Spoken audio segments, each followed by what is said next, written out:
ang susunod na Pilipino na magiging sobrang sikat, hindi lang sa Pilipinas, at the same time sa buong mundo.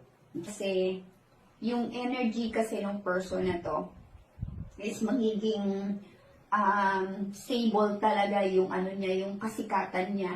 Hindi ko nakikita to nasisikat to na saglit lang. Actually, ang pinapakita nila dito sa Seven of Pentacles and Queen of Pentacles, it means magsisimula siya sa parang kikilala siya sa ano tawag na to, parang first levels, konting sikat, maging medyo sikat, and then maging sobrang sikat etong person na to. At ang kagandahan nito, hanggang sa pagtanda niya, sikat pa rin siya. Hindi to yung tipo na sumikat, tapos biglang hindi na kilala ng mga tao, hanggang sa pagtanda niya talaga, makikilala. Ano siya eh, ano yung tawag nito, yung tipo na, okay, for the lack of better term, yung salitang legacy.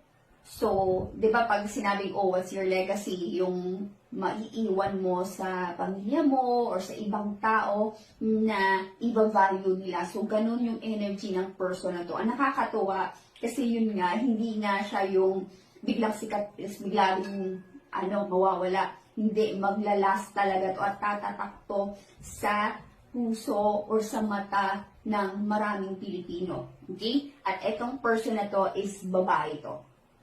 Okay? Malakas kasi dito yung yung energy ng babae siya. Now, titingnan natin yung past dito, which is the Four of Swords in reverse. Ibig sabihin na itong person na to, hindi to yung tipo na parang tatamad-tamad. Ito talagang kung kailangan kumilos, kikilos talaga to. Ganun yung niya, yung energy ng person na to. Now, bottom of the deck is the Magician. Ibig sabihin na itong person na to is a manifestor. At the same time, para siyang yung tipong pinanganak para maging sikat. Pinanganak para makuha yung gusto. Siya rin kasi yung tipo na pag nag-manifest siya, hindi siya yung apetex lang ako, wala akong gagawin. Iko-combine niya yung manifestation and action. So, hindi niya lang sasabihin, gagawin niya at the same time. Dito pa yung Ten of Swords, which is eto yung strength niya. Ang Ten of Swords kasi, dito na nakikita ko, hindi siya negative. Ibig sabihin na, marami na tong, tawag nito, yung na-experience sa buhay na pagsubok, pero hindi yon magiging hadlang or hindi yon naging hadlang para maging successful siya. Kaya nyo, kung sino may pininiwalaan nyo kay Lord God, the universe is working behind the scene. So, ito yung pinapakita nila dito. Kasi, isa rin kasi sa rason, pinuprotektahan kasi to sa world itong person na to. Kasi hindi nila gusto na mag-collapse yung success niya. Ang dating kasi dito, hinahasa nila ng mabuti itong person na to. So, kaya pinapakita nila dito sa success is Seven of Pentacles. Yun ang kagandahan sa Seven of Pentacles kasi para tong ladder of success, hindi to elevator. Ang elevator kasi biglang sikat, diba? Pero itong Seven of Pentacles, padahan-dahan siya, slowly but surely. At the same time, stable pagdating niya sa success. Hindi yung tipo na what goes up, goes down. Hindi. What goes up, stay up. Ganun yung energy ng person na to. And actually, I'm so excited na malaman ko sino itong person na to. Kasi, umpisa pa lang, nakakatuwa na yung energy niya. And, wow, ang daming queens dito. And then, parang halos lahat na lang dito sa sa fourth card, andito na. King of Wands. Okay? Ang King of Wands is very goal-oriented, action-oriented. Hindi to titigil hanggat hindi niya nakukuha yung gusto niya, yung goal niya. Ganon yung energy niya. At magsisimula yung success niya sa near future. Unti-unting titingkan yung kasikatan niya. Ganon yung energy dito. And then, andito pa yung Queen of Swords. Ang Queen of Swords, nakakatuwa, no? Kasi yung kasikatan niya, connected sa entertainment industry.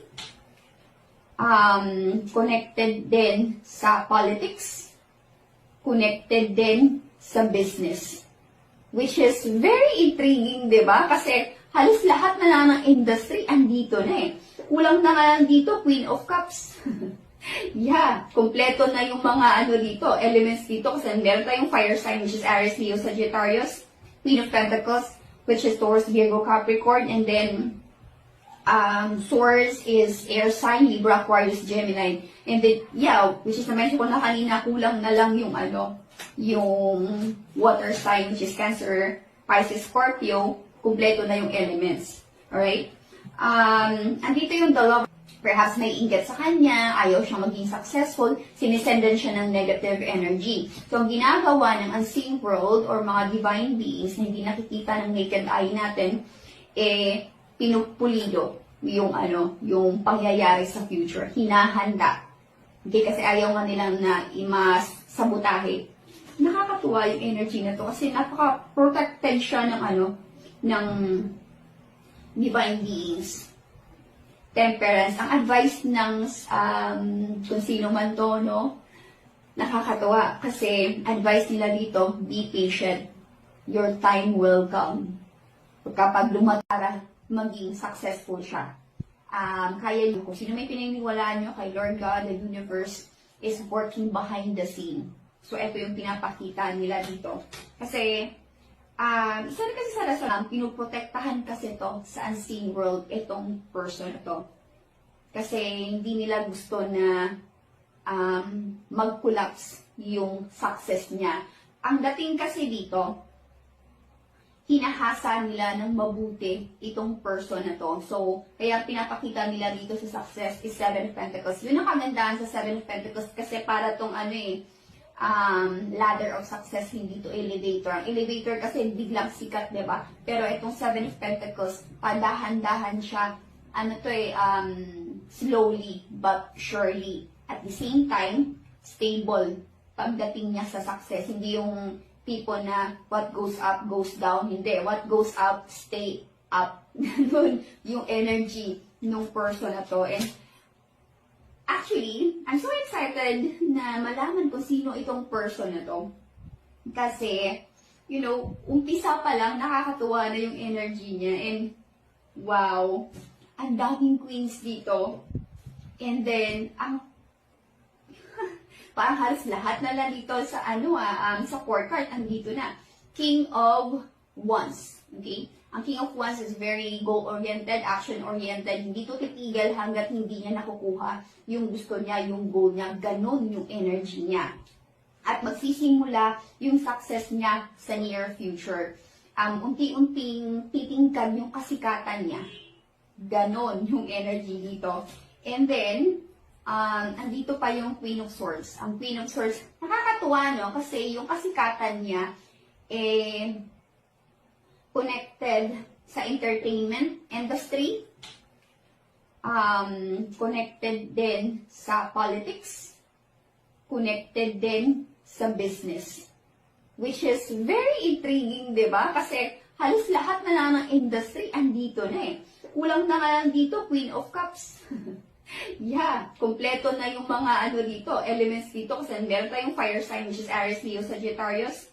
Queen of Pentacles, which is Taurus, Virgo, Capricorn. And then, Swords is air sign, Libra, Aquarius, Gemini. And then, yeah, which is na-mention ko na kanina, kulang na lang yung yung water sign, which is Cancer, Pisces, Scorpio. Kumpleto na yung elements. Alright? Andito yung dalawa. Perhaps may inggit sa kanya, ayaw siyang maging successful, sinisendan siya ng negative energy. So, ang ginagawa ng unseen world or mga divine beings na hindi nakikita ng naked eye natin, pinupulido yung yung pangyayari sa future. Hinahanda. Okay, kasi ayaw nga nilang na sabotahe. Nakakatuwa yung energy na to kasi napaka-protected siya ng isa na kasi sa rason, pinuprotektahan kasi to sa unseen world itong person na to. Kasi hindi nila gusto na mag-collapse yung success niya. Ang dating kasi dito, hinahasa nila ng mabuti itong person na to. So, kaya pinapakita nila dito sa success is Seven of Pentacles. Yun ang kagandahan sa Seven of Pentacles kasi para tong ladder of success, hindi to elevator. Ang elevator kasi biglang sikat, diba? Pero itong Seven of Pentacles, dahan-dahan siya, slowly but surely. At the same time, stable pagdating niya sa success. Hindi yung tipo na what goes up, goes down. Hindi. What goes up, stay up. Ganun yung energy nung person na to. And actually, I'm so excited na malaman kung sino itong person na to. Kasi, umpisa pa lang, nakakatuwa na yung energy niya. And, wow, ang daming queens dito. And then, parang halos lahat na lang dito sa sa fourth card, andito na.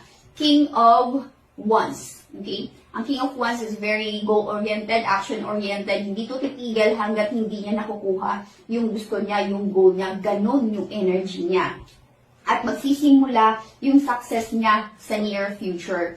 Unti-unting titingkad yung kasikatan niya. Ganon yung energy dito. And then, andito pa yung Queen of Swords. Ang Queen of Swords, nakakatuwa, no? Kasi yung kasikatan niya, connected sa entertainment industry,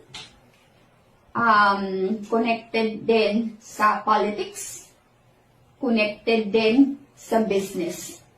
Which is very intriguing, di ba? Kasi halos lahat na lang ng industry andito na eh. Kulang na nga lang dito, Queen of Cups. Yeah, kompleto na yung mga dito, elements dito kasi meron tayong fire sign which is Aries, Leo, Sagittarius, Queen of Pentacles which is Taurus, Virgo, Capricorn, and then Swords is air sign, Libra, Aquarius, Gemini. And then, yeah, which is na-mention ko na kanina, kulang na lang yung yung water sign which is Cancer, Pisces, Scorpio, kompleto na yung elements. Alright? Andito yung the love. Perhaps may inggit sa kanya, ayaw siyang maging successful, sinisendan siya ng negative energy. So, ang ginagawa ng unseen world or mga divine beings na hindi nakikita ng naked eye natin, pinupulido yung yung pangyayari sa future. Hinahanda. Okay, kasi ayaw nga nilang na imas sabotahe. Nakakatuwa yung energy na to kasi napaka-protected siya ng ng kita ng naked eye natin, pinupulido yung yung pangyayari sa future. Hinahanda. Okay, kasi ayaw nga nilang na imas sabotahe. Nakakatuwa yung energy na to kasi napaka-protected siya ng ng divine beings. Temperance. Ang advice ng kung sino man to, no? Nakakatuwa kasi advice nila dito, be patient. Your time will come. Kapag dumating na yung time niya, ay bongga. Nakakatawa. Okay. I love it. Additional message, Spirit guys. Anong dapat namin malaman? Okay. Meron ditong war, which is, nabanggit ko na kanina na yung kasikatan niya is connected dito sa politics, connected sa entertainment industry, connected sa business or kapirahan. Now, meron naman dito, regarding siya sa war. Nakakatuwa ha, kasi malakas dito yung energy talaga ng politics. Magiging sobrang sikat siya, hindi lang sa Pilipinas. As what I mentioned, sa buong mundo din. Kasikatan niya is connected dito sa politics, connected sa entertainment industry, connected sa business or kapirahan. Now, meron naman dito, regarding siya sa war. Nakakatuwa ha, kasi malakas dito yung energy talaga ng politics. Magiging sobrang sikat siya, hindi lang sa Pilipinas. As what I mentioned, sa buong mundo din. Additional message, Spirit guides. Builder, okay, and scribe. So, sabi nila dito, etong kasikatan niya ay nakasulat to, kumbaga parang propesya. So, kapag nakasulat na, hindi pwedeng baguhin, which is signifier siya of destiny. Hadlangan construct, which is another confirmation dun sa nabanggit ko kanina, na kinukonstruct na yung kasikatan niya, yung pangyayari sa future, at permado na, nakasulat na, ito din yung soul contract niya. Kasi lahat kasi tayo, meron tayong sa business, at the same time, dun sa entertainment. So, ibig sabihin na itong person na to, hindi artista pero makikita nyo siya lagi sa social media. So, something na merong dito, communication. Hindi yung, sa bagay, meron ng mga politician, pero hindi siya politician connected nga lang sa politics. Check pa natin, dapat malaman ng sambayan ng Pilipino. So, babae siya. This person is a Filipina. Although yung question ko kanina Filipino, pero, pag tinanong naman tayo, anong citizenship mo, sasabihin natin, mababae man na lang ako Filipino, right?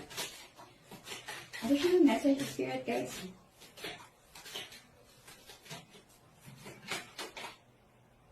Wow, angel, kinukonsider itong person na to as earth angel. So, ibig sabihin, napakamatulungin nitong person na to. At yung wisdom niya, ang isa sa, kumbaga yung kalaman niya, yung knowledge niya, yun yung isa sa magpapasikat sa kanya. So, ibig sabihin, na hindi to simpleng tao. This person is born to be a star. Kung titingnan nyo dito, angel, and then meron pang star dito, yan. Talagang pinanganak siya para sumikat. Hindi lang para sa salitang sumikat kasi yung life purpose din kasi niya is makakatulong ng malaki sa maraming Pilipino. Ganon yung dating dito. Hindi yung, sikat siya kasi artista, kasi magaling. Okay, let me just clear the energy, okay?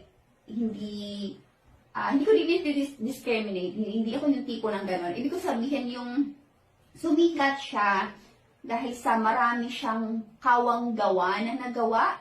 At the same time, nakakatulong siya sa politics, nakakatulong siya sa business, nakakatulong siya sa entertainment industry. So, yung focus ng kasikatan niya, hindi lang sa isang industry. Halo-halo, ganun yung energy dito, nakakatuwa. And then, child. Wow! Ano to? Hindi lang to kinoconsidered ng ibang tao as earth angel, kinoconsider din to as indigo or ano ba tawag, indigo child, like mga star seed, ganon yung tingin nila dito sa person na to, yung maging sobrang sikat.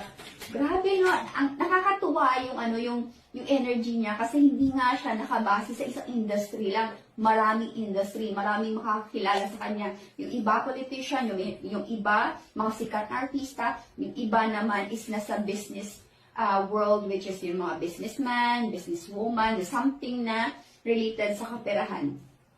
Okay, so ganun yung hawak niya, nakakatuwa. And then, magic as if. Aquarius. Aquarius kasi, significant din yung Aquarius sa natal chart ng person na to. Ang kaganda dito sa Aquarius kasi magaling to when it comes to communication. And then, meron ditong time, which is another signifier na naman siya ng destiny. And then, tatlo yung flowers dito, signifier of blooming. And then, meron ditong mushroom. Ang mushroom kasi, signifier of bigla na lang, parang kabuti na biglang sumulpot. Ganon. And then, merong letter C, letter E. Dalawa yung letter R dito. So, dalawang letter P, dalawang letter R, clouds. Pero, pag nakita nyo itong person na to, hindi lang itong laging, pag nakilala nyo itong person na to, hindi yung puro mabait lang siya. Marunong din siyang magalit, ganon. So, kung marunong siya magmahal, marunong siyang magalit. Pero napaka-cool ng person na to, mahilig to sa music. Mahilig din siya sa animals. May significance sa kanya yung moon. Lalo na Christmas, isa to sa paborito ng taong to. Interesting. Ha. Now, titingnan natin. So, chinek ko na pala yung past, present, and future energy ng person na to. Paano siya magiging sikat. And butterfly. Alam niyo, nakakatuwa sa butterfly, no? Kasi, di ba, nagsimula as larva. Sabi, pag nakakita tayo ng larva, oh my gosh, uod, mga ganun, di ba? Pero kapag it's time niya na maging butterfly, di ba, gumagawa siya ng cocoon, pumapasok siya doon, nag-i-stay siya doon, parang for healing, transformation, and then, pag time niya na maging butterfly niya, doon na nilalabas siya rin sa cocoon, di ba? Pinapakita dito na kapag time niya na maging sobrang sikat siya, magugulat yung maraming tao kasi marami sa mga past na kilala niya or kilala siya na hindi siya ganun.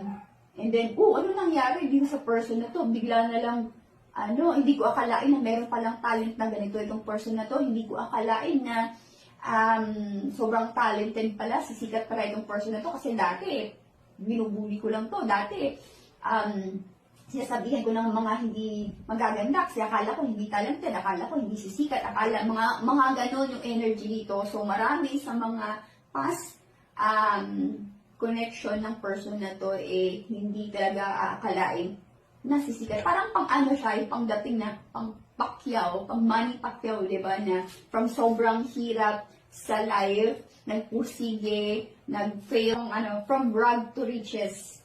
So galing to sa mahirap na buhay, mahirap na pamilya itong person na to, and mapupunta siya sa rurok ng tagumpay. Look at that. Okay,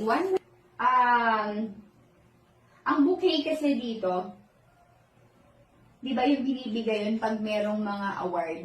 So, sa award, sa reward, meron ding flowers. And then, kapag, di ba pag meron tayong mga special na gustong bigyan, iparamdam na special sila, nagbibigay tayo ng bulaklak, right? So, ganun din yung pinapakita nila dito. Feminine, kasada dito ng babae. Wow! Fortuna! And number 11. So, maaaring ang life path number ng person na to is number 11. And, significant sa kanya yung okay. So, meron ako narinig dito na fortune telling. Amazing! Okay. Ibig sabihin na meron siyang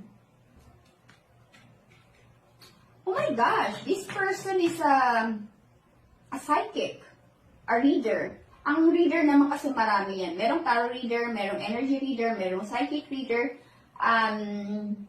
Basta something na nasa siya, esoteric world. Mag-consider ninyo yung person na to na parang siyang rebellious or parang yung